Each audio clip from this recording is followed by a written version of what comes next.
surga, kami bersyukur kepadamu Tuhan. Kesempatan demi kesempatan Kau berikan kepada kami untuk kami boleh merenungkan sebagian daripada firman-Mu. Kami mohon Tuhan, Roh-Mu bekerja di dalam hati kami yang sudah terbuka untuk firman-Mu, dan Engkau cerahkan firman-Mu untuk kami semuanya, sehingga firman-Mu dapat mengubah hidup kami. Terima kasih Tuhan, kami serahkan waktu ini di dalam nama-Mu. Di dalam Yesus Kristus kami berdoa. Amin. Shalom. Jemaat yang saya kasihi di dalam Yesus Kristus, firman Tuhan merupakan pokok renungan kita terdapat di dalam Lukas pasal 20 ayat ke-27 sampai ayat ke-40. Sesuai dengan amanat gereja Metodis Indonesia. Lukas pasal 20 ayat 27 hingga ayat ke-40. Bila sudah mendapatkan, mari kita membacakannya dengan cara bersaut-sautan. Maka datanglah kepada Yesus beberapa orang Saduki yang tidak mengakui adanya kebangkitan. Mereka bertanya kepadanya, Guru, Musa menuliskan berita ini untuk kita.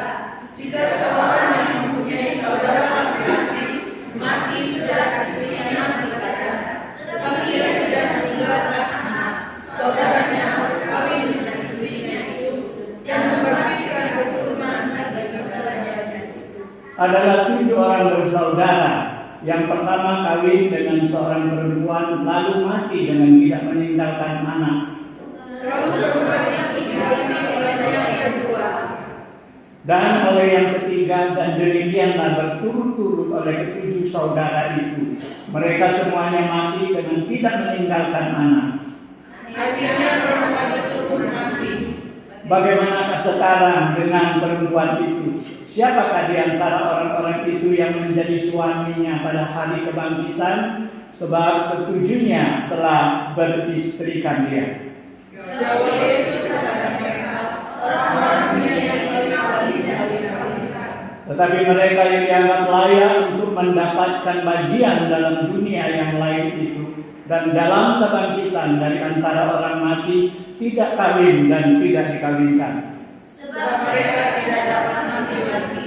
Mereka sama seperti malaikat-malaikat mereka adalah anak-anak karena mereka telah dibangkitkan.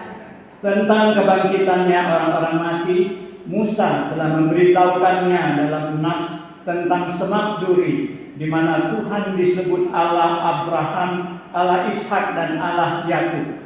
Ia bukan Allah orang mati, melainkan Allah orang hidup, sebab di hadapan Dia semua orang hidup. Mendengar itu, beberapa ahli Taurat berkata, Guru, jawabmu itu tepat sekali. Sebab mereka tidak berani lagi menanyakan apa-apa kepada Yesus. Jemaat yang saya kasihi di dalam Yesus Kristus, tema yang saya ambil pada sore hari ini adalah kehidupan di balik kematian. Saudara sekalian, masih adakah kehidupan di balik kematian? Ini selalu merupakan pertanyaan bagi orang-orang yang masih hidup di dunia. Apakah hidup berakhir pada tahap kematian? Apakah sesudah seseorang meninggalkan dunia ini mati dan selesailah semua kehidupannya? Atau setelah orang meninggal dunia masih ada kehidupan selanjutnya? Nah, kalau memang ada, seperti apa bentuk kehidupan setelah kematian itu? Inilah pertanyaan sepanjang jalan, yang sepanjang zaman, yang selalu ada di pikiran orang-orang yang masih hidup, terutama mereka yang merasa dirinya tidak bakal lama lagi hidup di dunia ini. Nah, saudara sekalian, di dalam pembacaan kita pada hari ini ada beberapa orang Saduki atau sekelompok orang Saduki datang kepada Yesus dan mereka mengajukan suatu pertanyaan tentang kehidupan setelah kematian, atau dengan lain kata di perikop kita, yaitu tentang kebangkitan. Nah, saudara sekalian, orang Saduki ini adalah sekelompok besar di antara dua kelompok besar orang Yahudi, yaitu kelompok orang Farisi, kelompok orang Yahudi. Mereka merupakan pemimpin-pemimpin agama bagi orang-orang Yahudi. Di dalam beberapa hal mereka mempunyai pertentangan pendapat. Terutama orang-orang Saduki ini, Alkitab mengatakan mereka tidak mengakui adanya kebangkitan, tidak mengakui adanya roh dan malaikat. Tapi orang Farisi mengakui itu. Nah, saudara sekalian, kitab suci yang mereka pegang adalah Taurat, yaitu 5 kitab yang ditulis oleh Musa di awal Alkitab kita, yaitu Kejadian, Keluaran, Imamat, Bilangan, dan Ulangan. Tetapi bagi orang Farisi, mereka bukan saja memegang Taurat, tetapi mereka juga mengakui kitab para nabi. Nah, saudara sekalian, uniknya, sekalipun mereka berbeda pendapat, tetapi kita tidak melihat di Alkitab bahwa karena perbedaan pendapat itu membuat mereka jadi kacau, bentrok, gontok-gontokan. Terutama ketika mereka menghadapi yang mereka anggap musuh, yang mereka anggap saingan berat, yaitu Yesus. Mereka begitu kompak. Nah, saudara sekalian, betapa sering kali gereja menjadi pecah karena perbedaan pendapat. Betapa sering di dalam majelis menjadi terpecah-pecah karena perbedaan pendapat. Karena perbedaan pendapat, gereja jemaatnya terkotak-kotak, berkelompok-kelompok, sehingga menyebabkan pelayanan tidak dapat berjalan sebagaimana mestinya. Sehingga visi dan misi kita yang utama, yaitu menginjili, memberitakan Injil, menyelamatkan orang, memenangkan jiwa bagi Tuhan, menjadi terhambat. Nah, saudara sekalian, dari sini kita boleh belajar. Perbedaan pendapat itu wajar karena kita mempunyai otak yang berbeda-beda. Ya, setiap orang mempunyai otak sendiri-sendiri, punya pandangan sendiri-sendiri, punya pendapat sendiri-sendiri. Jadi jangan kita memandang perbedaan itu suatu hal yang serius sehingga menghambat visi dan misi utama kita sebagai umat Tuhan, yaitu memberitakan Injil, memenangkan jiwa bagi Tuhan. Nah, saudara sekalian, sekelompok orang Saduki yang tidak mengakui adanya kebangkitan ini, mereka datang kepada Yesus mengajukan suatu pertanyaan. Nah, saudara sekalian, sebenarnya ketika mereka mengajukan pertanyaan ini, bukan mereka mau tahu apa yang benar jawabannya, bukan. Ada dua motivasi mereka memberikan pertanyaan, mengajukan pertanyaan kepada Yesus. Yang pertama, mereka ingin mengajukan pertanyaan kepada Yesus adalah untuk mencobai Yesus, menguji Yesus, menjatuhkan Yesus, membuat Yesus menjadi bingung, tidak bisa menjawab apa yang mereka tanya, sehingga Yesus akan dipermalukan di depan orang banyak. Ini motivasi yang pertama. Motivasi yang kedua, mereka ingin Yesus mengakui, dengan terpaksa mengakui pendapat mereka bahwa manusia setelah mati tidak ada kebangkitan. Jadi saudara sekalian ingat ya, mereka ini mencobai Yesus dengan pertanyaan, bukan karena mereka bertanya itu mau tahu jawaban yang benar, bukan. Ya, nah saudara sekalian, apa yang mereka tanyakan? Mereka menyusun pertanyaan begitu rapi. Mereka pertama-tama mengajukan dulu suatu perintah Musa, suatu peraturan yang Musa tentukan di dalam Taurat, bahwa kalau ada seorang perempuan menikah dengan seorang suami, ketika suaminya meninggal tidak meninggalkan anak sulung, maka saudara suaminya itu harus mengawini dia. Dia tidak diizinkan, tidak dianjurkan untuk kawin dengan orang di luar keluarga bekas suaminya. Nah, tujuannya adalah untuk meneruskan keturunan suaminya yang meninggal ini. Ketika mereka menghasilkan anak yang sulung, maka itu akan atas nama suaminya yang meninggal. Nah, mereka mengajukan suatu peraturan Musa, kemudian mereka mereka suatu pertanyaan yang ekstrim, bahwa wanita ini bukan hanya menikah dengan satu orang, tetapi 7 orang bersaudara ini pernah mengawini dia, tapi sama-sama tidak meninggalkan keturunan, dan sama-sama akhirnya mati, dan perempuan ini juga mati. Lantas mereka bertanya kepada Yesus, kalau memang ada kebangkitan, siapa nanti di hari kebangkitan jadi suaminya yang resmi? Karena 7 orang laki-laki ini yang bersaudara ini semua pernah beristrikan dia. Nah, saudara sekalian, tujuan mereka adalah mencobai Yesus, mempersulit Yesus, ingin menjatuhkan Yesus, membuat Yesus bingung dan tidak dapat menjawab, supaya Yesus dipermalukan. Ini satu. Kedua, yang saya katakan tadi, mereka seolah ingin memaksa Yesus. Nah, nggak bisa kan jawab? Susah kan? Susah kan? Makanya harus setuju dengan pandangan kami, pendapat kami, bahwa manusia habis semuanya ketika dia mati. Jadi selesai. Nggak ada lagi persoalan siapa di antara 7 bersaudara ini jadi suaminya. Karena mereka sudah mati, semua hilang. Semua lenyap. Semua habis. Nah, saudara sekalian, bukan satu kali ini saja Yesus dicobai. Kalau kita membaca di dalam Alkitab, sering kali orang-orang Farisi, orang-orang ahli-ahli Taurat mengajukan pertanyaan yang ingin menjebak Yesus, yang menyudutkan Yesus. Kalau kita baca perikop sebelum ini, lihat perikopnya itu. Orang-orang kelompok Farisi, orang-orang ahli Taurat itu datang, mereka bertanya kepada Yesus, apakah seseorang diperbolehkan bayar pajak kepada kaisar? Saudara sekalian, Yesus baru saja menerima pertanyaan cobaan itu. Mereka mencoba Yesus, dan mereka bukan saja mencoba, mereka mau menjebak Yesus. Kenapa? Karena kalau Yesus mengatakan, ya harus bayar pajak kepada kaisar, maka akibatnya Yesus akan kehilangan banyak pendukung. Banyak pendukung orang-orang Israel, orang-orang Yahudi tidak mendukung dia karena orang Yahudi tidak suka bayar pajak kepada kaisar.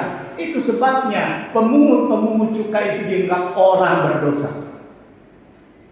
Saudara sekalian, kalau Yesus katakan jangan bayar pajak kepada kaisar, nah, Yesus dapat banyak pendukung orang Yahudi, tapi nyawanya terancam. Dia akan ditangkap oleh pemerintah Romawi sebagai provokator, menghasut rakyat memberontak dan tidak bayar pajak. Nah, saudara sekalian, Yesus dicobai, tapi kita lihat bagaimana Yesus tenang menjawab itu. Yesus hanya menjawab berdasarkan Taurat, apa yang milik, yang wajib kalian kembali kepada Tuhan, kalian harus kembalikan karena itu milik Tuhan. Karena bangsa Israel banyak ya persembahan, korban-korban yang wajib mereka berikan, kembalikan kepada Allah. Contohnya persepuluhan, korban sulung. Masih banyak lagi korban-korban yang mereka wajib kembalikan kepada Allah. Mereka harus kembalikan. Maka Yesus katakan, apa yang wajib kalian kembalikan kepada pemerintah Romawi, kepada kaisar, kalian juga harus kembalikan. Karena apa? Di mata uang kaisar itu tertera gambar kaisar dan tulisan kaisar. Nah, saudara sekalian, dari sini mengajarkan kita suatu hal, bahwa segala pertanyaan, segala masalah di dunia ini, jawabannya ada di dalam firman Tuhan. Yesus menggunakan firman Tuhan untuk menjawab, untuk meredam semua pertanyaan mereka. Sejauh mana kita pegang firman Tuhan sebagai senjata untuk mengatasi masalah hidup kita? Apakah ketika kita bertemu dengan masalah, kita cari orang pintar, kita cari dukun, kita bukan cari firman Tuhan, kita bukan cari Tuhan yang memberikan firman jalan keluar. Ingat, jalan keluar, jawaban bagi seluruh dunia ini ada di dalam Alkitab. Nah, saudara sekalian, mari kita melihat apa yang Yesus jawab kepada orang-orang Saduki. Ketika didesak, siapa suami resminya? Yesus katakan, kalau di dunia berbicara tentang kawin mengawinkan, di sorga tidak. Di situ tidak ada kawin mengawinkan. Di situ orang-orang hidup seperti malaikat-malaikat. Di dunia berbicara tentang hal-hal yang sementara, di sorga berbicara tentang yang kekal. Karena di situ orang tidak mati. Di dunia orang lahir, besar, dewasa, tua, akhirnya mati. Di sorga kekal, hidup yang kekal, tidak ada kematian. Jadi jangan samakan hidup di sorga itu seperti hidup di dunia. Yesus mau katakan, di dunia banyak penderitaan, di sorga nggak ada. Ya. Di dunia banyak masalah, di surga nggak ada. Di dunia ada kawin mengawinkan, di surga hidup seperti malaikat dan anak-anak Tuhan. Nah, saudara sekalian, di sini Yesus ingin mengatakan bahwa kesukacitaan, keharmonisan, keindahan yang ada di surga tidak dapat dibandingkan keindahan apa saja yang di dunia ini. Mungkin kita anggap suami istri itu sangat bahagia. Tidak ada yang lebih bahagia daripada di surga. Sekalipun hubungan suami istri, sekalipun hubungan anak dan orang tua, tidak ada seharmonis hubungan antara orang-orang yang diselamatkan, yang hidup bersama-sama dengan Tuhan. Kemudian Yesus menegaskan tentang kebangkitan. Yesus katakan, ketika Musa ada di semak duri bertemu dengan Allah, Yesus kutip di dalam Keluaran, di dalam kitab Taurat juga pasal 3 ayat 16. Yesus katakan, di situ Allah menyatakan diri kepada Musa bahwa aku adalah Allah ayahmu Abraham, Allah Ishak, Allah Yakub. Saudara sekalian, Allah itu Allah orang hidup. Enggak ada orang Israel atau orang Yahudi menganggap Allahnya mati. Enggak. Allah itu hidup dan Allah orang yang hidup. Jadi kalau orang mati habis ceritanya, maka nama Abraham, nama Ishak, nama Yakub tidak akan disebut oleh Allah. Karena mereka sudah musnah. Sudah ribuan tahun mereka meninggal, sudah musnah namanya. Allah tidak perlu menyebut nama mereka lagi. Nah, di sini Allah menyatakan bahwa kehidupan manusia itu setelah mati ada kehidupan, ada kebangkitan. Saudara sekalian, melalui jawaban Yesus, Yesus ingin menyatakan kepada orang-orang Saduki bahwa sesudah kematian ada kebangkitan. Mereka akan menerima hidup yang kekal, hidup yang kekal bersama Allah, atau hidup yang kekal di dalam kebinasaan yang kekal bersama iblis di dalam api neraka. Jadi saudara sekalian, tidak ada orang kembali kepada Allah sebagai mayat-mayat, tidak. Baik dia percaya maupun tidak percaya, setelah dia meninggalkan dunia, mereka akan dibangkitkan. Mereka akan datang ke hadapan Allah. Mereka akan dibangkitkan. Tetapi yang tidak percaya, mereka akan ditempatkan binasa selama-lamanya, dan yang percaya mereka akan tinggal bersama-sama dengan Allah.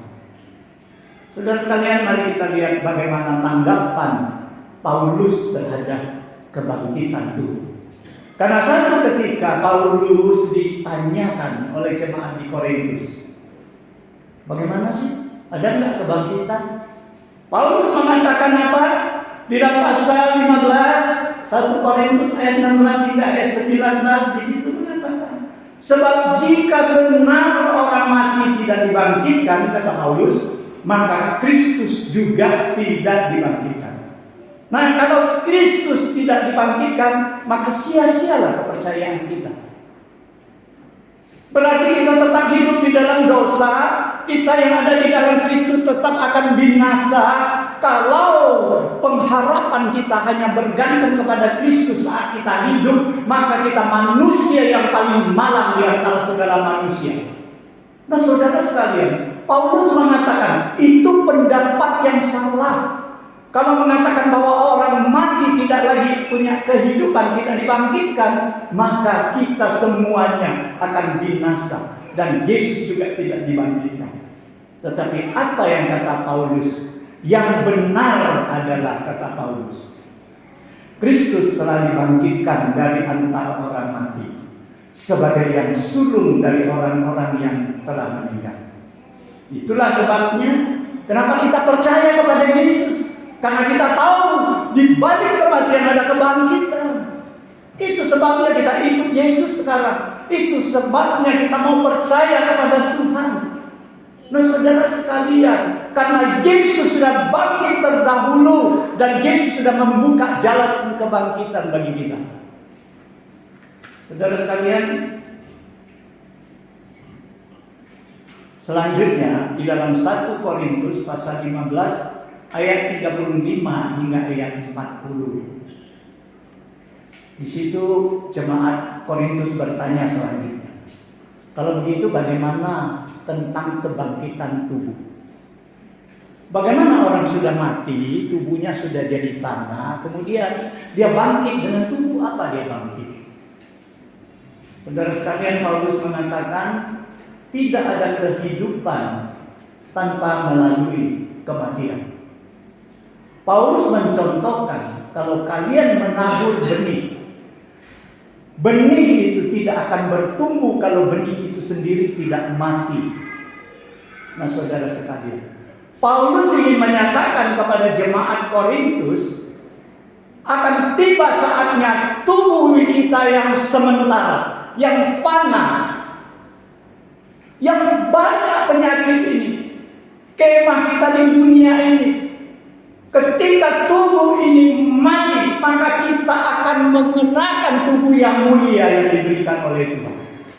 Itu akan tumbuh. Saudara sekalian, anak-anak sekarang ya, anak-anak SD sudah kadang-kadang punya praktek. Gurunya suruh tanam tanam kecambah. Itu kacang hijau itu ya ditaruh di pokoknya sejenis jaring ya, dikasih air, kemudian dalam satu malam kecambah itu kacang hijau itu terbelah. Ketika kacang hijau itu terbelah mati, maka dia akan tumbuh kecambah itu. Nah, Paulus ingin mengatakan tubuh kebangkitan itu seperti itu. Ketika tubuh kita yang sementara, yang fana ini meninggalkan dunia ini, maka kita akan menerima tubuh yang mulia daripada Tuhan. Dan tubuh itu tidak akan rusak, dan tubuh itu akan bertahan selama-lamanya. Nah saudara sekalian, jadi kesimpulannya umat Tuhan jangan takut mati. Namun tetap saja ada yang takut mati. Kadang-kadang kita juga takut mati, kita pengen hidup lebih lama di dunia ini. Nah, kalau kita sudah tahu bahwa orang percaya kepada Tuhan, setelah mati ada kebangkitan dan hidup bersama Tuhan, maka kenapa kita harus takut mati? Jadi, bukan bagaimana caranya kita mati itu penting, bukan. Tetapi yang terpenting adalah kita mati di dalam nama Tuhan atau tidak. Di dalam Wahyu, Yohanes mengatakan, berbahagialah orang yang mati dan yang mati di dalam Tuhan, karena segala perbuatan mereka menyertai mereka. Saudara sekalian, berbahagialah orang yang mati di dalam Tuhan. Itu yang penting bagi kita. Bukan yang penting itu bagaimana cara mati, ya. Oh, kalau orang mati di ranjang, matinya tenang, masuk surga. Kalau orang mati di udara kecelakaan pesawat, itu masuk neraka, dosanya besar. Mati di laut tenggelam itu dosanya besar. Bukan caranya mati, jangan kita menjudge seperti itu, ya. Bukan itu yang menunjukkan, bukan itu yang menunjukkan yang sebenarnya. Tetapi yang penting adalah apakah kita mati di dalam Kristus, apakah kita mati di dalam Tuhan. Kalau kita mati di dalam Tuhan, kita akan mendapatkan tubuh yang mulia daripada Tuhan. Jadi saya mendengar khotbah Bikman Sirait Dia mempunyai kesimpulan tentang ini, dia katakan demikian. Oleh sebab itu umat Tuhan harus tangguh di dalam kehidupan. Jadi hidup harus tangguh. Kemudian menghadapi mati, tersenyum terhadap kematian, kata Firman. Kemudian dia katakan kita akan berpesta di dalam kebangkitan bersama Tuhan. Nah, saudara sekalian, di dalam sekian banyak ayat yang kita baca tadi, terselip satu ayat yang selalu kita lalaikan. Di mana? Sebenarnya itu inti dari apa yang kita renungkan hari ini. Itu inti apa yang saya mau bawakan hari ini, apa yang harus kita kerjakan. Di ayat ke-35, begini bunyinya. Mereka yang dianggap layak untuk mendapat bagian di dalam dunia yang lain itu dan di dalam kebangkitan dari antara orang mati. Nah, di sini Yesus ingin mengatakan bahwa kebangkitan orang yang percaya itu begitu indah, begitu menggiurkan, begitu membuat kita sukacita. Memang benar. Tetapi ingat, kebangkitan itu adalah hanya bagi orang yang layak. Yang layak. Siapa yang layak? Siapa yang layak? Itu pertanyaan bagi kita. Apakah saat ini kita sudah layak? Ketika kita meninggalkan dunia ini, kita sudah dilayakkan menerima kebangkitan, hidup bersama Tuhan di dalam sukacita Tuhan. Itu yang terpenting, yang harus kita kerjakan sekarang. Itu yang harus menjadi introspeksi kita masing-masing. Sudahkah kita layak? Andai kata hari ini Tuhan panggil kita, sudahkah kita layak menerima kebangkitan itu? Bukan masuk ke neraka, tetapi kita hidup bersama Tuhan seperti malaikat. Kita jadi anak-anak Allah. Kita tidak mati-mati, dan di situ ada sukacita besar bersama Tuhan. Kita lihat bagaimana kesaksian Paulus. Paulus mengatakan, bagiku hidup adalah Kristus, mati adalah keuntungan. Paulus mengatakan bahwa kalau aku hidup, Kristus yang kupegang. Kalau aku mati, itu berarti aku mendapat keuntungan. Tetapi jika aku harus hidup di dunia ini, apa kata Paulus? Itu berarti bagiku bekerja memberi buah. Nah, saudara sekalian, Paulus sangat menyadari bahwa kesempatan hidup yang diberikan Tuhan kepadanya bukan sia-sia, bukan tidak punya rencana, adalah supaya dia menghasilkan buah dan diberikan kepada Tuhan.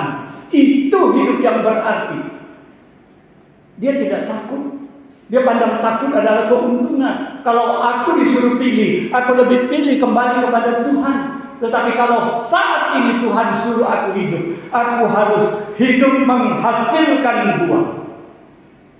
Jadi saudara sekalian, sekali lagi, yang menentukan apakah kita layak atau tidak adalah bagaimana kita hidup, bukan bagaimana cara kita mati.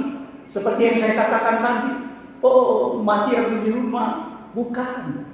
Tetapi bagaimana cara kita hidup? Apakah kita hidup menghasilkan buah? Kita hidup di dalam Tuhan seperti Wahyu katakan. Apakah kita menghasilkan buah bagi Tuhan seperti Paulus, kesaksian Paulus? Kita menjadi berkat bagi sesama.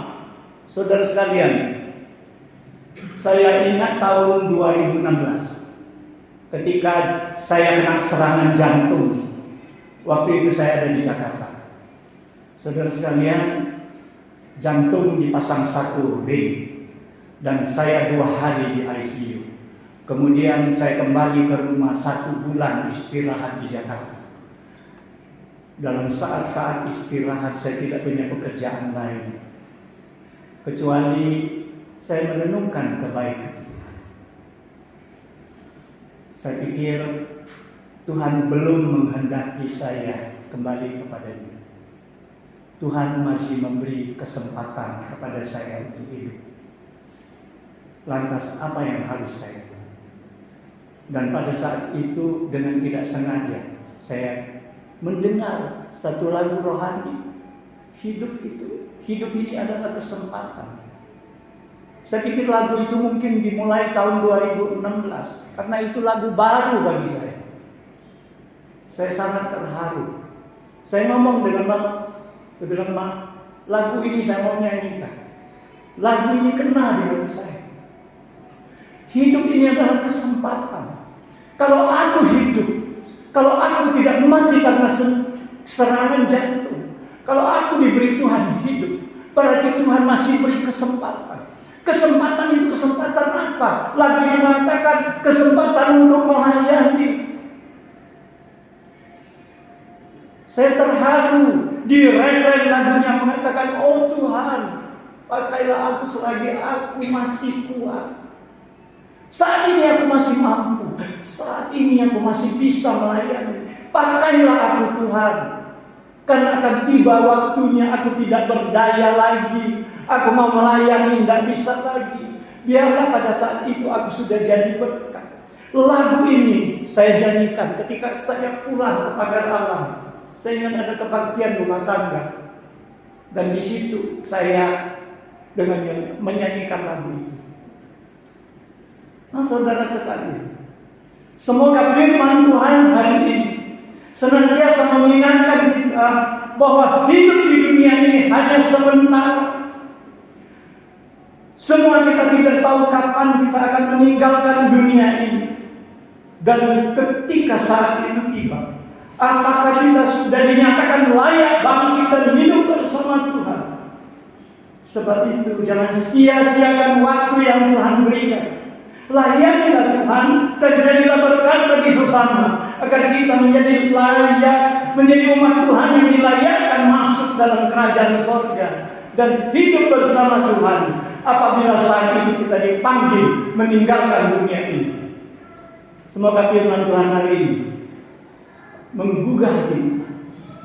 Ketika kita bersyukur kepada Tuhan, Tuhan, kami bersyukur bahwa bagi kami orang yang percaya, Engkau sediakan kebangkitan.